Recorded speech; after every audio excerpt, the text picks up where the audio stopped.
विवाह बंधन बांधिले अनुराधा सीरियल अनु एवं राज दर्शक बंधु आपण मैंने समस्ते अनुराधा सीरियल टी प्रत्येक दिन निश्चय भाव देखुवे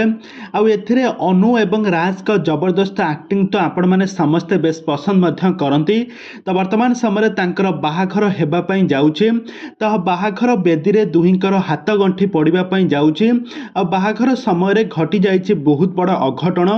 जहाँकि आपण मैंने देखिले आश्चर्य होइजिबे। तेबे दर्शक बंधु ए संपर्क में कौन रही अधिक अपडेट अनु एवं राज का दुही मध्य बाहाघर हेब कि नहीं ना कहानी रे आसब किछि नुआ परिवर्तन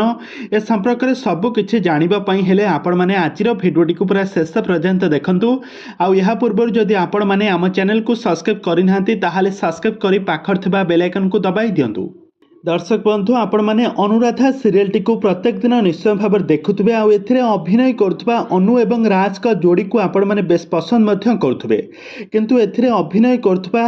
जगजीत पाल को आपण मैंने समस्ते जानिथिबे सही सीरियल लीड हीरो भाव में राज कैरेक्टर रे अभिनय करुछंती तांकर एक्टिंग को दर्शक मैंने बेस पसंद करुछंती। से पूर्वर बहुत सारा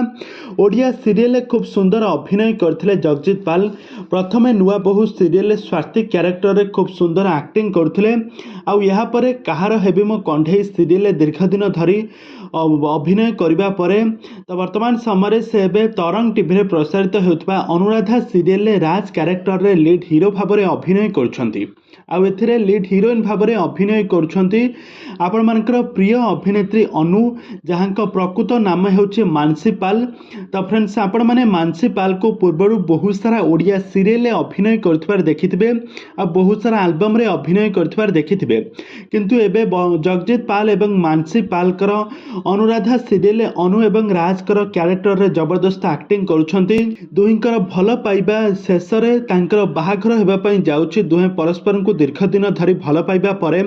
शेष रे दुहे बेदी रे बसी तांकर हाथ गंठी पड़ुछि आउ यहाँ पर बहुत सारा सैड मोमेंट सब देखिबा पई मिलुछि। तेबे दर्शक बंधु आपण मानको कोन लागुछि कोन अनु एवं राज दुहे परस्पर को भल पाई शेष रे विवाह बंधन बांधि हेबे दुहे स्वामी स्त्री हेबे ना आगो को किछि कोन घटिबो संपर्क में आपण माने जानिबा पई हेले आपण माने आम चैनल को सब्सक्राइब करी पाखर थिबा बेल आइकन को दबाई दियंतु।